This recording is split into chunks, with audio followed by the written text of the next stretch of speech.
Welcome to Death Valley. Let me explain. So I've been commissioned to shoot a couple of videos for WEX Photographic. If you don't know WEX, they're an online photography shop. And they've sent me to Death Valley. So this morning I've just finished the video for them. So I shot all of yesterday down in Badwater, which is down there, and this morning I'm up at Dante's View, which is above Badwater. And can you believe we've got a cloud inversion? It's absolutely phenomenal. Now, I don't normally start my videos like this, but I have just finished the final shoot for WEX Photographic. So now I am free to do as I please. For the time being anyway, I'm going to shoot another video for them in Zion, but whilst I'm here in Death Valley, my time is my own. So if you want to see that video from WEX, it'll be on their channel in a few weeks, I expect. Not too long. I think my content is going to go up before they put theirs up, but it'll be soon. It'll be soon, and if it's up by the time you're watching this video, I'll link to it here. If not, just keep an eye on my social media and I'll make sure I link to it, because it should be a great video. I mean, look. Death Valley cloud inversion. That's got to be quite rare, right? I thought the best of the light had gone, but I think there might still be another shot to be had. So what do you say? You and me, grab my camera and see if we can't squeeze out a final photograph from this gorgeous morning in Death Valley.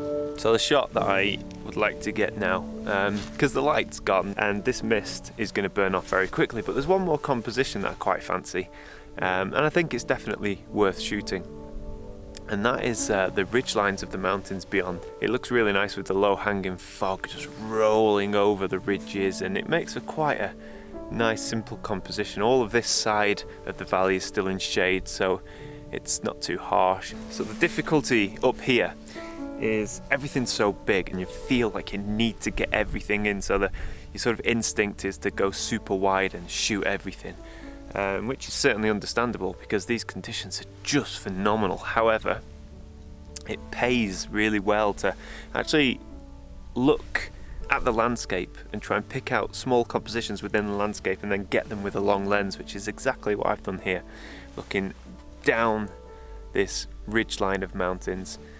And it just looks really, it just caught my eye. It caught my eye. So I'm going to take the shot because the mist I can see is starting to disappear already.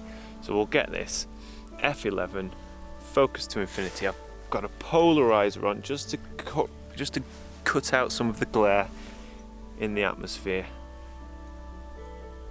I'm going to shoot this image. And I swear you'd never think that this was Death Valley. Gorgeous, absolutely gorgeous. The mist just makes everything so photogenic.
The most important item he doesn't have to protect himself in the desert is a wide brim hat.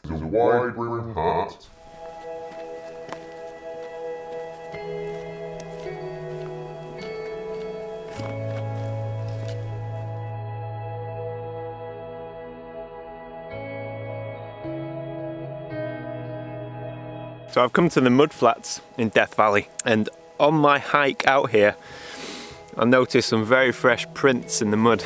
And it got me a bit worried because I don't know if there's any dangerous animals down here, and I'm certainly no wildlife expert, so I have no idea who these prints belong to. Hopefully nothing dangerous. Anyway, yeah, these mud flats. This is an area I've wanted to come to for a long time. It's phenomenal. One time or another there has been a huge mudslide, and what's left over are this channel of amazingly cracked mud. And all of the cracks, they're like tiles, and they all form different shapes and patterns, and there's lovely textures.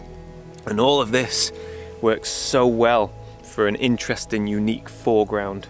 And obviously I don't need to talk about the backdrop, as it's just phenomenal. And in fact, over to the west is also phenomenal. I was a little bit concerned because there's been a lot of rain yesterday and the day before. And I was worried that all this might be washed away or might be completely inaccessible and really boggy. But actually what's happened is the mud flats are now starting to dry. So there's this fantastic combination of dry mud and wet mud where some of the tiles are starting to dry out. And I think that's going to work so well in terms of offering amazing texture. My plan is to hang around here. It's only 1:30, so I have so much time. Really try and find a nice composition. And once I've found that composition, just wait until sunset. Now there are a lot of clouds to the west, so I don't know what's going to happen. I have this idea in my mind with a lovely low sun just dropping behind the mountains and the side light illuminating the cracked mud, so you get that lovely soft light literally seconds before the sun drops below the horizon. That's what I want. I don't think I'm going to get it. So anyway, I have so many options. I can shoot to the east with these amazing mountains here, and I can shoot to the west, which is where the sun will be setting, with phenomenal mountains, and at the moment a really amazing sky. So who knows, I'll find a couple of compositions and we'll just have to wait for a few hours and see how things change.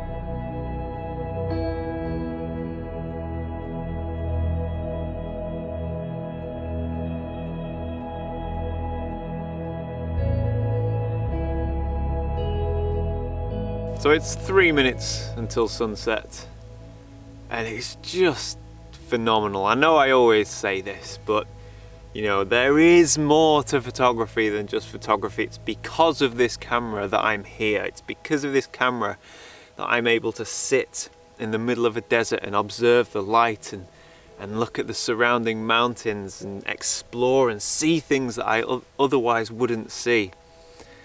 And it's moments like this one right now that I'm gonna treasure for the rest of my life. It's so still, so peaceful. There's nobody here. And you know, you must appreciate moments like this.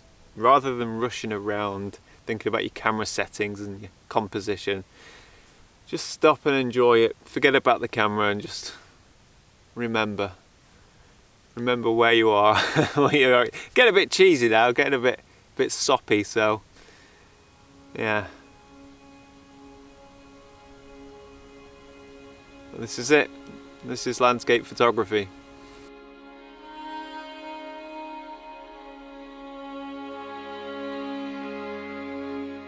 So it became apparent once the sun started to drop below the horizon that actually the west was not the direction to be shooting. Actually everywhere else, east, south, north, it's all lighting up really nicely. Now luckily in the time that I had to ponder and wait, I did find a couple of other compositions should the light go off in a different direction, if you like. And this is one composition that I found looking in an easterly direction, and it's just absolutely gorgeous. You know, very similar composition to the one I had that was westerly facing, we have really nice lines in the mud, and the texture of the mud's fantastic. It's kind of damp, but it's drying out, it's flaky. The sky is a lovely kind of subdued pinky purple colour. We've got clouds in the background beyond the mountain range. The colours of the mountains are just lovely, rich, vibrant red, especially because we do have a glow behind us that's catching on the mountains. It's just lovely. And the truth is,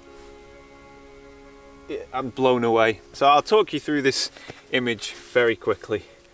It's fairly straightforward. I'm going to focus stack it because the subject is, or the interest is, like 2 feet from the lens, and then obviously we have interest, I don't know, 10 miles from the lens. So focus stacking. First of all, focus to infinity, and then I'm focusing about a third into the frame, and finally I'm focusing at the immediate foreground right here.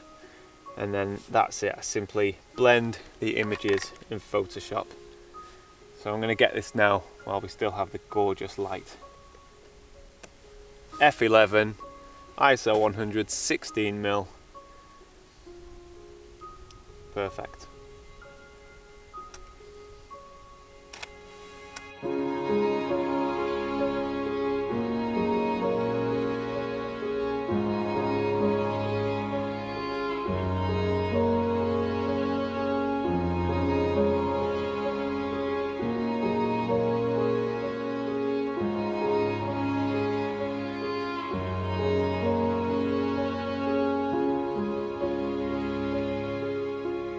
So that's it, I'm about done. Yeah, I'm gonna go back to my tent, cook some dinner, have some nice hot tea, and look forward to what the rest of this trip brings me. So, until next time, thanks for watching, and bye for now.